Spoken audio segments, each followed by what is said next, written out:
The socket wrench slipped from my calloused hands, clattering onto the concrete floor of Jenkins' garage. I'd been wrestling with a faulty Ford engine for hours, but my thoughts were elsewhere, on what my 14-year-old son, Liam, had mentioned over breakfast. "Mr. Carter says Steinbeck really got people," he'd said, calling his teacher Noah, not Mr. Carter. I wiped my hands on a grimy rag and checked the time. 5:15 p.m. My wife, Clara, would soon pick Liam up from practice, maybe swing by the market. Same routine for the last 8 months, ever since she took that part-time clerk job at Westfield Academy. "Hey, Matt, you fixing that Ford or daydreaming?" called Sam, my coworker, his Chicago drawl cutting through the buzz of the air compressor. Matt is me, Matt Reynolds, 40, married 15 years, father to a sharp kid who now called his lit teacher by his first name. I've been a mechanic forever, happy turning wrenches while Clara networked at school events. "Just thinking," I muttered. "Risky business," Sam chuckled. That night, at our cozy dining table, I skimmed the news on my phone while Clara stirred a pot of chili.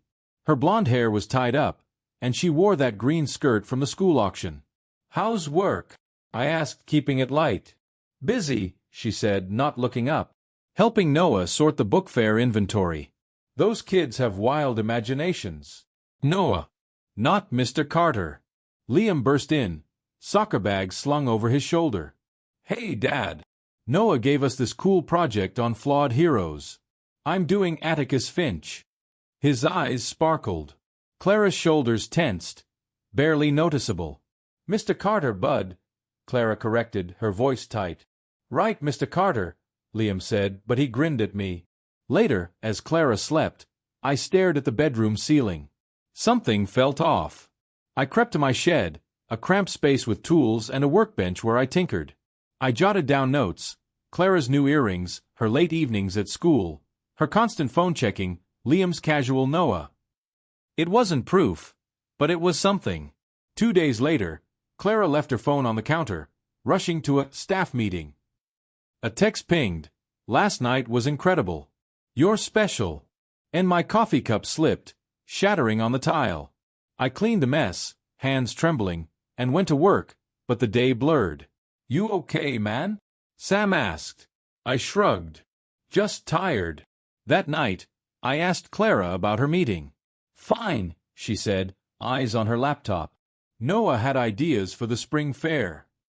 "I bet he did." "Left your phone today," I said. "Anyone call?" "Nope," she replied, too quick, her thumb swiping fast. Deleting messages, I realized. The parent-teacher conference was Wednesday at 6 p.m. I arrived early at Westfield Academy, wandering halls lined with student posters. The school smelled of chalk and nerves. Outside room 112, Clara stood with Noah Carter, tall, dark-haired, polished in a sweater and slacks. They were close, her hand on his elbow, laughing. When they saw me, they stepped apart. "Matt, this is Noah, Liam's teacher," Clara said, voice high. Noah's handshake was smug. "Liam's a star," he said. "Gifted like his mom." The conference was routine. Liam was excelling, but I couldn't unsee Clara's touch. Noah asked me to volunteer for the school fair. Clara looked uneasy. "Count me in," I said. That weekend, I skipped fishing with Sam and hit the library. I listed the evidence: the text, Liam's Noah, Clara's late nights. It pointed to an affair. Divorce loomed, but Clara could claim half our assets and Liam. I needed a plan. I bought a voice recorder and a motion-activated camera. The recorder went under Clara's car seat. The camera hid in a shed toolbox, aimed at the driveway. At the fair prep, I listened to gossip. Mrs. Larson, a veteran teacher, spilled, "Noah's a flirt. His ex, Diane, works at the rec center. Nasty divorce 2 years back." I found Diane's address. Her apartment was sparse, her face worn. "If this is about Noah, I'm out," she said. "I think he's with my wife," I replied. She let me in. Over coffee, she shared Noah's pattern: charming neglected wives. "He kept their letters," she said. "Check his office." The Westfield Fair buzzed with games and food trucks. I worked the balloon dart booth, watching Clara and Noah slip toward the school. I followed, finding them in the library, her in his arms. My chest burned, But I had my proof. The recorder caught Clara and Noah one night. Matt's clueless, Noah said. Just a grease monkey. I set a meeting with Noah at an old mill, isolated and echoey. I laid out folders. Photos, recordings, texts from Clara's cloud backup, and letters from Diane. You're done, I told him.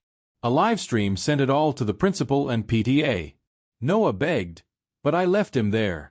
At home, I showed Clara the divorce papers. Adultery, I said. You get nothing. I get Liam. She sobbed, but Liam overheard. Mom messed up, he said later. I'm with you, Dad. Months later, Noah was gone, and Liam and I moved to a new place. Clara visited sometimes, but the trust was broken. As I fixed a bike in our new garage, I felt lighter. Not the life I'd planned, but an honest one.